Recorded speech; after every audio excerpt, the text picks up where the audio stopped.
Today's video was requested by Jacob Johnson. If you have any other topics you'd like to learn about, subscribe and let us know in the comments section below.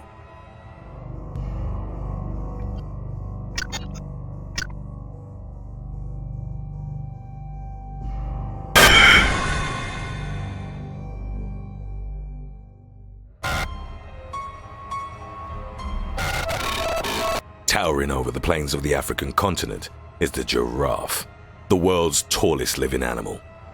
Giraffes are easy to identify by their extremely long necks, spotted coats, long spindly legs, and the horn-like protuberances on their heads, which are called ossicones. The males are the largest of the species and can grow to be over 19 feet in height, with the heaviest recorded weight of around 4,250 pounds. Giraffes have relatively short bodies when considering their height and weight. Even though their legs are long and skinny, a specialized bone structure enables them to support their massive frame.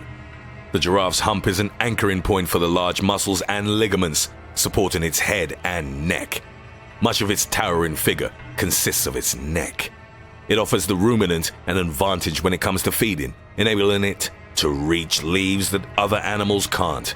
In battle, competing males swing their necks to deliver powerful blows with their horned skulls, and the impact of the blows can be heard from hundreds of feet away.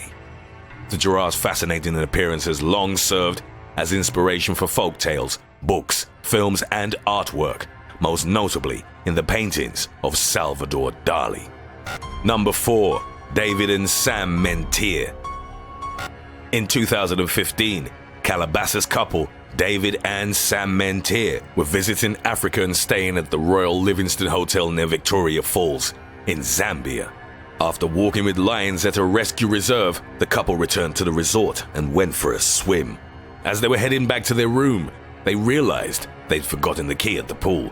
Sam went back to retrieve it, while David took a forested passage, which led to the front of the lodge.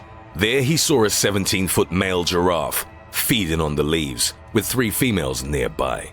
As Sam was approaching from the opposite direction, David gestured to her to stop so that they could admire the animal. That's when the bull made eye contact with the woman. Suddenly, the bull flared its nostrils, kicked Sam, and then pinned her down. David charged the animal and hit it, reaching only as far as its thigh. Unfazed, the male swung its head and hit David, lifting him 3 feet off the ground into a tree. People who witnessed the attack started yelling and throwing rocks in order to scare the animal away. A groundskeeper came and retrieved Sam with a golf cart as David crawled around the tree and limped his way to the reception. The couple were reunited at a nearby first aid station and afterwards were taken to a small clinic in Zambia. Thanks to their insurance company, the Menteers were able to secure an airlift to Johannesburg, where they received care over the course of several weeks. They both survived the attack, but not without some battle scars. The giraffe had split Sam's leg open, and she required 45 stitches, while David suffered internal bruising.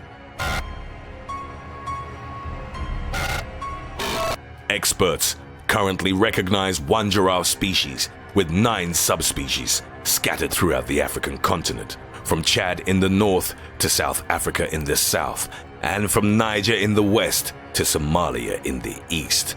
They live in semi-arid open woodlands with scattered trees and bushes.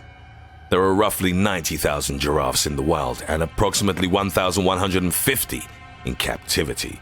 Giraffes only eat plants and can go without a drink for weeks at a time, as they get most of their moisture from vegetation. These social animals don't have territories and live in groups called towers that have been described as open and ever-changing. Males are called bulls and females are referred to as cows. Giraffes are generally considered to be quiet and non-vocal, but they have been heard using a variety of sounds to communicate, like moans, grunts, bellows, hisses, or loud coughs, which males emit during courtship. There's a theory that they might also use infrasound to communicate over long distances. Number 3. Bossy. In April 2015, the body of 45-year-old tourist Bram Bossy was found at a game reserve in the Limpopo province of South Africa. Bossy was staying at the Thaba Lodge just north of Johannesburg. He'd gone missing on a Sunday afternoon after going for a bike ride alone. According to a statement by a South African police official, the injuries present on the body suggest that he'd been trampled to death by a giraffe. Although nobody knows for sure how the incident occurred, some theories suggest that Bossy startled the animal by approaching it on his bicycle. The giraffe most likely felt threatened and mistook him for a predator, which consequently triggered the attack. Giraffes may look like calm, gentle giants, but they're more than capable of killing you instantly. When a giraffe swings its muscular neck, it generates an incredible amount of power in a whip-like motion.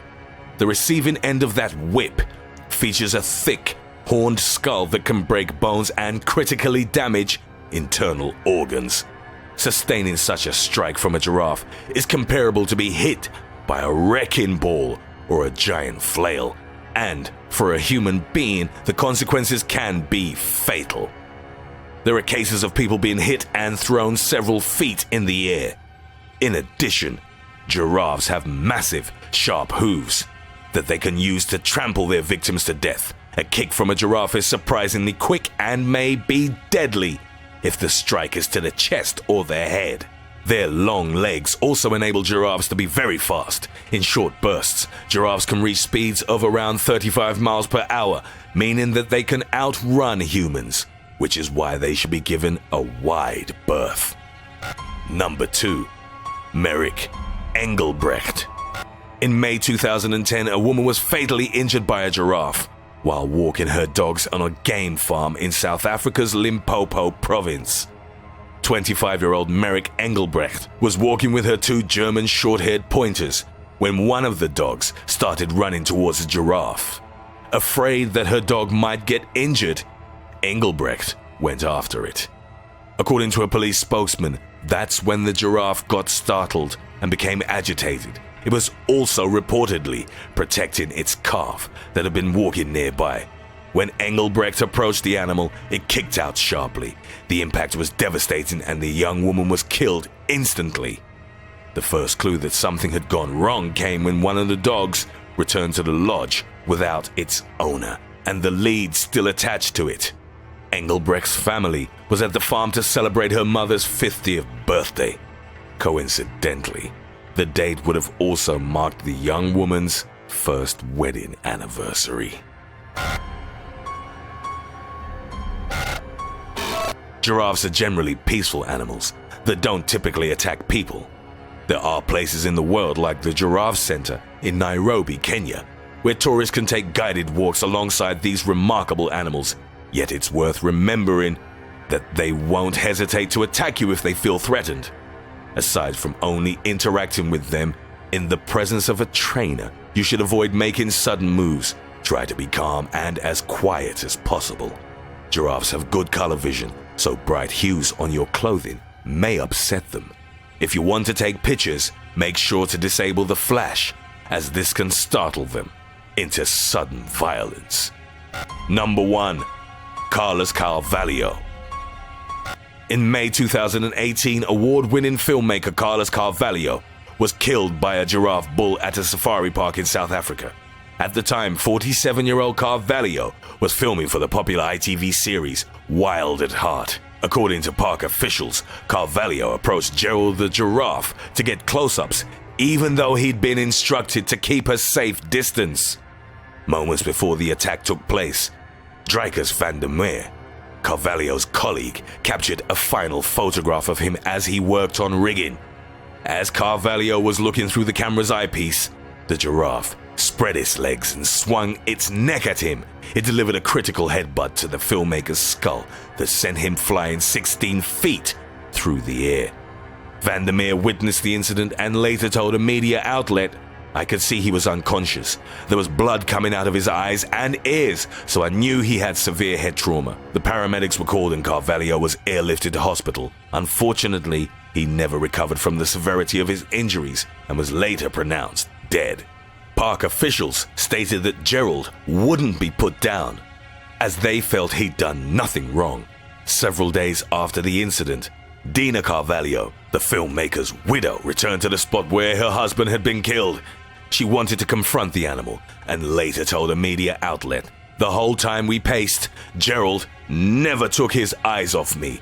So I just stared back at his restless eyes and the horns that killed Carlos, thinking about that awful moment he struck my husband."